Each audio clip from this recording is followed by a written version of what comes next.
Stop it. Watch the video. It's about to start. Hi gang, it's Ken from Four Seasons Antiques and Collectibles. How you doing? Well, you know what? Had my garage sale today. We did about $350 so far today. We have another day coming up tomorrow, hoping to at least bring in the same amount, which is a little low for me. Last garage sale I did about $1,000, but I don't have any big items. I don't have any furniture really. I don't have any big ticket items. So, you know, what can I tell you? The real reason I put this video together though is I was sitting there looking at things like, you know, a few of the items I sold today, and I was pretty stoked by it because, as you'll see, there's 4 categories that I look at when we're discussing stuff that we pick. It's the free stuff, it's the quick flip stuff, the big deal, and the long sell. So this week, or today actually, I had an opportunity to sell something out of each of those categories. So that was pretty exciting for me. Out of the free category, I had picked up in the garbage 2 fishing boat seats. Also picked up some cement bricks that my wife wanted for her garden. She decided she didn't want to use them. So I sold the seats for $10 for the pair, and I sold the bricks for $25. So that's $35 free money. I mean free. Like, I had the chairs less than a week, and the cement blocks I think my wife had for a month. $35 free. That's free money in my pocket because someone else was too lazy to try and sell it. The next one was the quick flip. This morning I went out garage selling before I had my garage sale because I always planned to do that. Got cut short, unfortunately, because one of my employees didn't show up for work, but shit happens.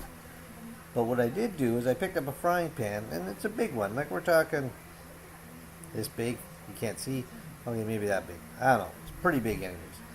And I paid $3 for it. Well, I sold it for $15, made $12 profit. So now I'm up to $47 profit today. So that was $35 on free, $12 on a quick flip. Stuff I bought and flipped it right away. The next thing was the big deal. Excuse me. Oh, it catches me yawning all the time. The bottle deal. As many of you know who's watched my videos or checked me online or whatever, you've seen the bottle deal. Well, with the bottle deal, I got some vintage grates for furnaces. I got 7 wall ones and I got 5 floor ones. And I got a wood sleigh and 2 sets of wood skis. Well, when I bought all this stuff, I figured I would be able to sell off some of the older stuff and keep the bottles. Well, sure enough, sold the grates today for $100. That covered my cost of the whole deal. So the bottles are free, the sleighs are free, the 2 pairs of skis are free. So I could take all the time I want in the world now selling that stuff. Not saying I should, just saying I could because it's paid for. So that was cool. Then there's the long sell. I had went to a guy's house, and I had talked about this pick also, where I bought, oh my god, just so tired, sorry, where I went to his house and I got 350 records, 5 train sets, and a mess of other stuff. I dropped $500-600 there. I've sold probably about $300 worth of miscellaneous stuff, so I'm still out about $200. But when I bought this, some of the big ticket items, like the train sets, the records, I knew were going to take time to sell. Because right now I'm trying to sell the records as a lot and not split them up, because it is an exceptional record collection. The other one is these train sets. The value I put on them is more than what the average person would think. or what they're selling online, I guess. Because I don't see many train sets in our area, I'm sticking to my price. So, excuse me. Oh, the grad sale took a lot out of me today. Um, so I had a guy come today. He says, "Hey, I want one of the train sets. It's $125 for the train set." So, you know what? My paid off. I priced it what I felt the train set was worth. I took the time to set it up at my store properly, and I held out for the right price.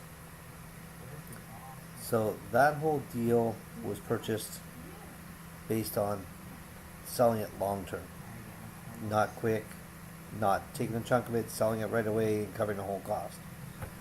It was all in all a long sell purchase. So I think those are the things that, as pickers, you need to look at, and you have to mix that. I don't think we can live off of just getting free stuff, and I don't think the quick flip's going to happen all the time. Last garage sale I had another quick flip, went out in the morning, bought a bunch of stuff, picked up a gas ice auger. I flipped it that morning, paid for everything I bought at that specific garage sale. So that was a nice quick flip. I paid, I think I paid 30 for the auger, sold it for 55. So another quick flip, and the big deals I count on all the time. That's where I go somewhere, and this is my bread and butter. I go to an auction or a garage sale or an estate sale, and when I'm buying everything, I look for those 2 or 3 items, even sometimes one item that's going to pay for everything I bought. Everything, everything, everything. If I can find that one deal, then I'm good. Now the other thing I didn't put in here was, I guess, the trade, because it's not as common. This week, for example, I did a trade. 3 People magazine, or Life magazine. Excuse me. It was 3 Life magazines, Vintage Toronto Star magazine, and 3 paperback books. I traded them for 3 vintage newspapers from the 1830s, 1840s. I'm hoping that the papers are real. They look real to me. I'm not an expert on them, so I can't tell. But having said that, I've already been able to flip those 3 papers for $90 cash, which I won't have sold till September, but they're already sold for $90. So you figure I paid the Life magazines were valued at $15 a piece, probably $15 for the Toronto Star, so that's $30, $60, and the 3 pocket books I had listed at $3. So that's $63. I'm going to turn that into $90. I'm going to come out ahead again. So I've been lucky on my trades. I've done 3 or 4 trades and made some real money and done real well. So we keep looking forward for those. But overall, just a quick synopsis of what us pickers use and what we look at. And again, not every picker is the same. If you're a storage auction buyer, you buy based on what you can see. So, you look at the door. What I do is I'll look at the door, count the dollars there. I do $5 a box, plus the big items, add it all up, and then I divide it in half. That's my price. That's how I figure it out. And if it's goes over half, I don't touch it, because I'm not going to make my money back. So, same with them at a garage sale, Put a big pile of stuff together. If the prices are good, I usually don't talk them down too much. But you know what? If it's a little more than I should be paying, I'll jump in there and give them a cut it down. And then hope that I'll sell that one item to pay for the whole lot. That's usually the big deals. Like that's where, I'm spending $150 to $500 in one shot. But I don't do that too often. And like I said, the quick flip is usually where I like to be. But again, you can't get that every time.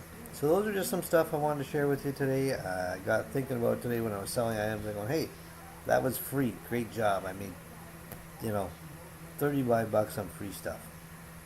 Bang, quick flip. It's like awesome. I made 12 bucks in that frying pan. You know, didn't cover everything I bought that morning. I'm not gonna lie, but it was still a good chunk of what I spent. Then there's, you know, I sold the stuff from the big deal, so I'm thinking, oh great, I got my money back from that deal, perfect. And then the guy comes in looking for the train set, and it's like, yes. You know, it was just one of those days where everything kind of rolled one after the other, after the other, after the other. And even on Facebook, you know, some guy's looking for a stroller, and I said, hey, I got one cheap. Take a look. So we'll see what happens. I was pretty excited about today. Hope everyone enjoys this video. Please comment at the end, say, you know, I like it, I don't like it, what I need to improve on. Because you know what, I know I'm not great at these videos, but let me know how I can improve. Thanks a lot. Talk to you there and have a good day. Ken is out of here for today. Well, again, thanks for watching. It's Ken from Four Seasons Antiques. Hope you enjoyed the video.